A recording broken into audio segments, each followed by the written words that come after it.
Hi Taurus, this is Jav. Welcome po sa ating channel.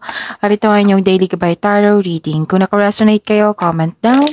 Kung hindi kayo naka-resonate, ibigay niyo po sa iba kasi general reading po ito. This is for you, Taurus.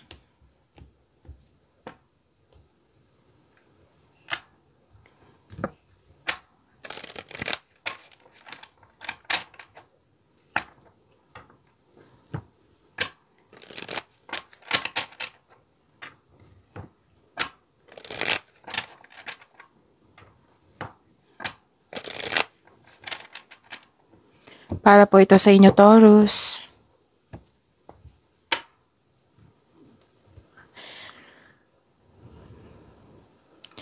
Maraming salamat po sa inyo patuloy na suporta at maraming salamat din po sa mga hindi nag-skip ng ads. Gamitin ang reading na ito bilang gabay lamang at sa mga hindi pa nag-subscribe, subscribe na po kayo at click bell notification para malaman nyo na may bago tayong video. Para sa mga gusto magpa-reading, comment po kayo ng personal reading. Again, comment kayo ng personal reading and check my reply sa comment section.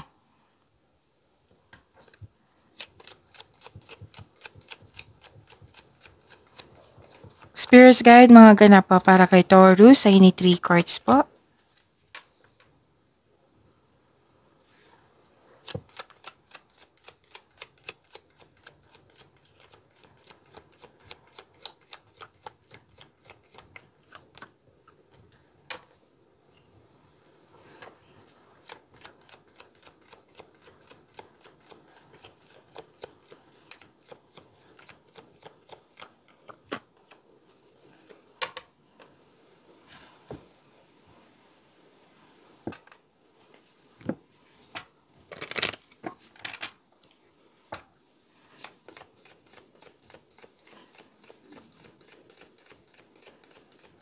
Spirits Guide, mga mensahe po para kay Taurus, I need 2 cards po.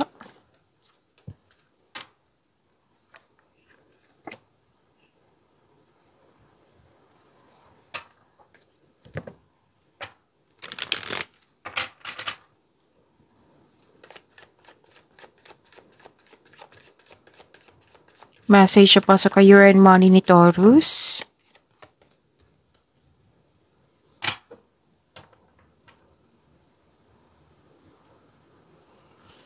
Taurus, ang ganda. Positive outcome, positibong resulta. Positive outcome, success. Claim nyo po. Ang ganda. Kitang-kita ko yung joy and happiness po dito, Taurus. You deserve this happiness. You deserve this success. At pwedeng may lakad kayo ngayon. Pwede din may importanteng biyahe. Oo, it might be this is new journey, adventure, bakasyon, uuwi para magbakasyon. Pwede din bibigyan mo ng aksyon yung matagal mo ng plano. Love is blooming, self-care, you love yourself more, romance, attraction, and affection.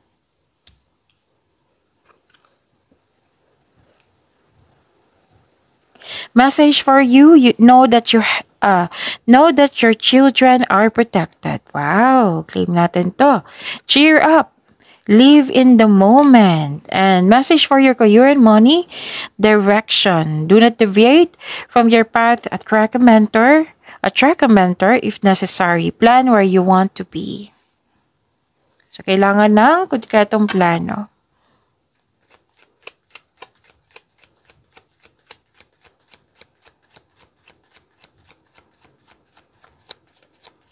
Energy po ni Taurus.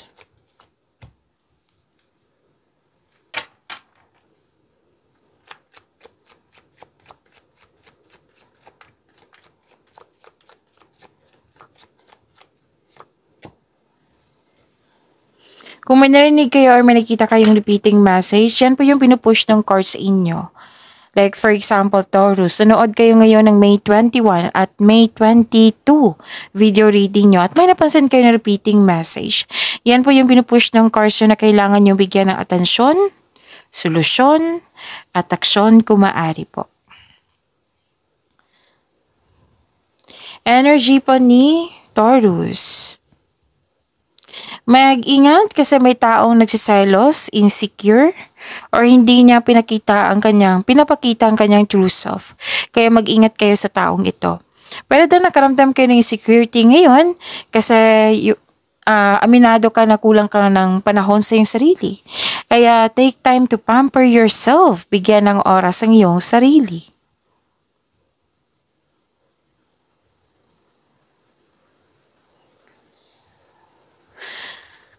Dalawang card na mismo nagsabi dito, Taurus, na mag-ingat kayo sa isang tao na hindi totoo sa iyo. Okay? And kung gusto niyo malaman kung sino po ito, itanong niyo po sa inyong intuition para siguradong sigurado. So, para din may gusto kang bilhin na hindi mo na malayan na check out mo na or nabili mo na. So, sabi ng card dito, you have to control yourself. Baka nagkaroon ng paggasta. Oo. Kailangan ng pagbalanse sa kaperahan dito. Or di kaya, yun yung sabi ko nina sa inyo na hindi totoo sa inyo. Na may gusto siyang kunin sa inyo. Ano yung kunin niya, Miss Jav? Pwede nga agawin yung tao. Pwede din kukunin niya yung ideas mo, opportunities, or gamit. Or isang bagay. So mag-ingat kayo sa kanya, okay?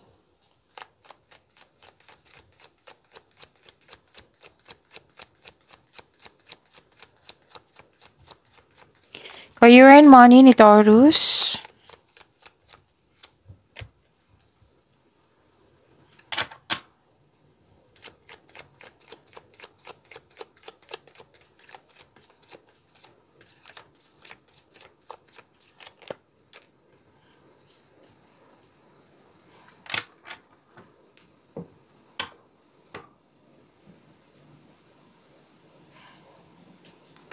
Okay. Confused, hindi makagawa ng desisyon sa career and money po. Yung gusto mong lumaban pero napanghinaan ka ng loob. Mas pinapaniwalaan mo daw yung mga bagay na hindi naman totoo. So, check nyo po. At may concern kayo sa isang tao na ma-pride. Mahirap kausap.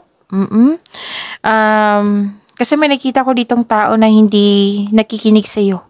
Oo, lalo na sa payo.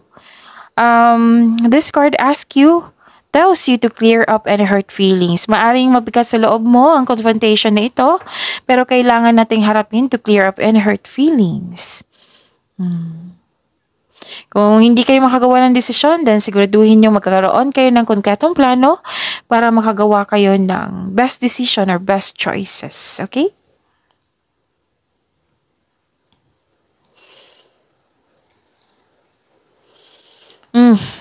Mag-ingat talaga, Taurus, kasi may deception pa rin dito. Panlilin lang, 3 card na po dito. Oo. Pwede din na,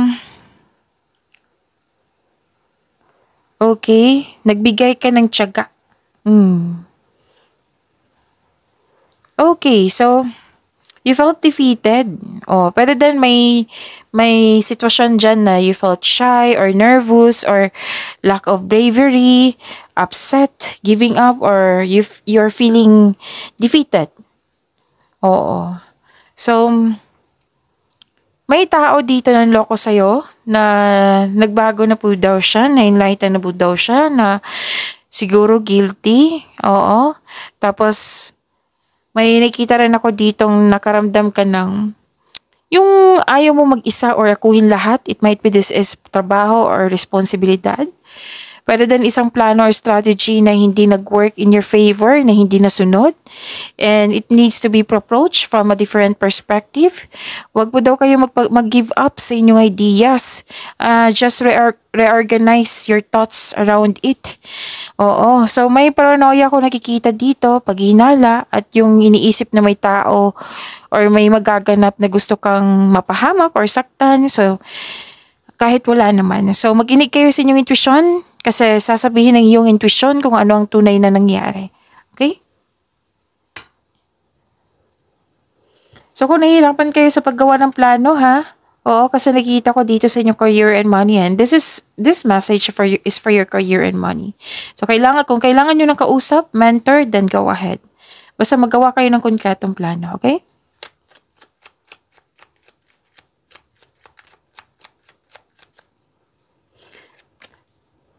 This is about your love life, self-love, partnership, and romance. At ang ganda.